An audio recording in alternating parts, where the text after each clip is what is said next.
Prece de Cáritas. Deus nosso Pai, que sois todo poder e bondade, dai força àqueles que passam pela provação, dai luz àqueles que procuram a verdade e ponde no coração do homem a compaixão e a caridade. Deus, dai ao viajante a estrela guia, ao aflito a consolação, ao doente o repouso. Pai, dai ao culpado o arrependimento, ao espírito a verdade, à criança o guia, ao órfão o pai. Que a vossa bondade se estenda sobre tudo o que criaste. Piedade, Senhor, para aqueles que não vos conhecem, e esperança para aqueles que sofrem. Que a vossa bondade permita aos Espíritos Consoladores derramarem por toda parte a paz, a esperança e a fé. Deus, um raio, uma faísca do vosso divino amor pode abrasar a terra. Deixai-nos beber na fonte dessa bondade fecunda e infinita, e todas as lágrimas secarão, todas as dores acalmarão. Um só coração, um só pensamento subirá até vós, como um grito de reconhecimento e de amor. Como Moisés, sobre a montanha, nós vos esperamos com os braços abertos. Ó bondade, ó poder, ó beleza, ó perfeição! Queremos de alguma sorte merecer vossa misericórdia. Deus, dai-nos a força de ajudar o progresso a fim de subirmos até vós. Dai-nos a caridade pura, dai-nos a fé e a razão.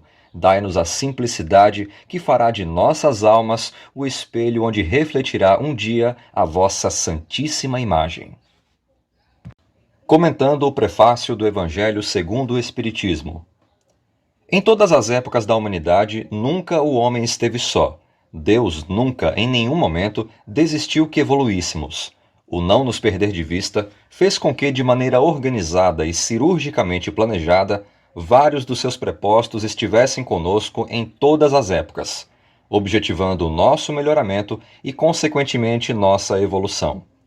Dadas as circunstâncias e necessidades de dar um passo mais além, nessa busca incessante por mostrar o caminho de volta para casa, o Criador fez descer dos cumes cósmicos o seu maior preposto, Jesus, o Messias profetizado, trazendo a tão esperada Boa Nova.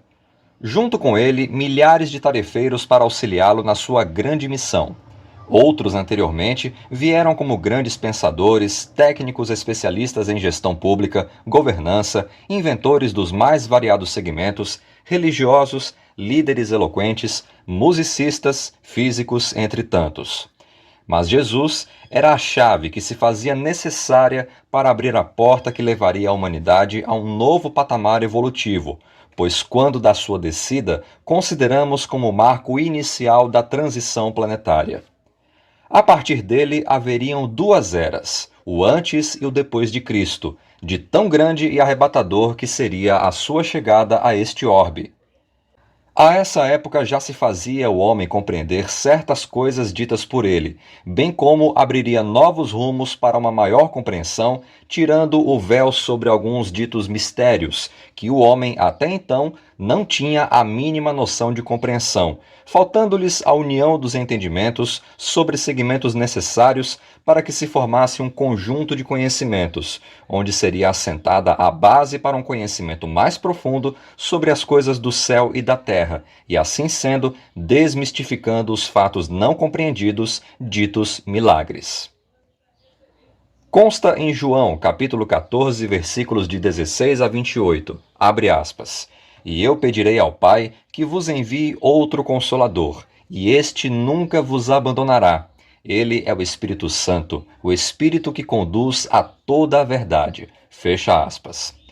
Assim sendo, 18 séculos depois, quando foi analisada a possibilidade de aprofundamento do conhecimento pela humanidade, foi enviado, conforme constam nas Escrituras, atendendo à solicitação de Jesus, o Espírito de verdade, para se fazer cumprir as etapas ascensionais das quais a humanidade precisaria passar para atingir aos cumes objetivados pelo excelsior gestor planetário, Jesus.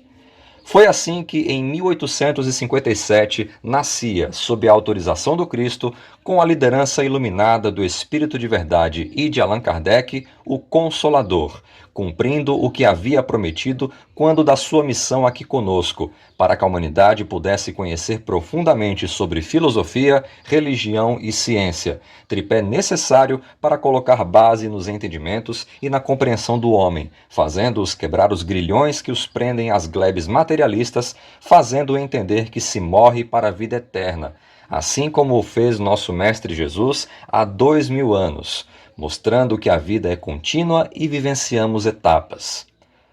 Quando o Espírito de Verdade escreve em seu texto que prefaciou o Evangelho segundo o Espiritismo, abre aspas, os Espíritos do Senhor, que são as virtudes dos céus, qual imenso exército que se movimenta ao receber as ordens do seu comando, espalham-se por toda a superfície da terra, e, semelhantes a estrelas cadentes, vêm iluminar os caminhos e abrir os olhos aos cegos. Eu vos digo em verdade que são chegados os tempos em que todas as coisas hão de ser restabelecidas no seu verdadeiro sentido, para dissipar as trevas, confundir os orgulhosos e glorificar os justos. Fecha aspas. Noteis que muitos são enviados, formando um grande exército do bem, que fazem as coisas acontecerem, comandadas pelo Cristo e que muito precisaria ser dito, no tempo certo, elevando o patamar de compreensão e evolução da humanidade. O objetivo precisa ser atingido e, consequentemente, as nossas escolhas mudará positiva ou negativamente o nosso caminhar. Essa direção é por ampla escolha individual, utilizando-se do livre-arbítrio a que todos têm direito. Texto escrito por Dermeval Filho em 22 de dezembro de 2022, ditado pelo espírito do irmão Lee. Prece de gratidão. Senhor Jesus, com a nossa jubilosa gratidão pela assistência de todos os minutos, humildes servos daqueles servidores que te sabem realmente servir, aqui te ofertamos o nosso louvor singelo, a que se aliam as nossas súplicas incessantes. No campo da atividade em que nos situas, por acréscimo de confiança e misericórdia, faz-nos sentir que todos os patrimônios da vida te pertencem, a fim de que a ilusão não nos ensombre o roteiro. Mostra-nos, Senhor, que nada possuímos além das nossas necessidades de regeneração, para que aprendamos a cooperar contigo em nosso próprio favor. E na ação a que nos convoca, ilumina-nos o passo para que não estejamos distraídos. Que a nossa humildade não seja orgulho, que o nosso amor não seja egoísmo, que a nossa fé não seja discórdia, que a nossa justiça não seja violência, que a nossa coragem não seja temeridade, que a nossa segurança não seja preguiça, que a nossa simplicidade não seja aparência, que a nossa caridade não seja interesse, que a nossa paz não seja frio enregelante, que a nossa verdade não seja fogo destruidor. Em torno de nós, Mestre, alonga-se infinito campo do bem, a tua gloriosa vinha de luz, em que te consagras com os homens, pelos homens e para os homens a construção do reino de Deus. Dá-nos o privilégio de lutar e sofrer em tua causa e ensina-nos a conquistar, pelo suor de cada dia, o dom da fidelidade com a qual estejamos em comunhão contigo em todos os momentos de nossa vida. Assim seja. Emanuel Chico Xavier.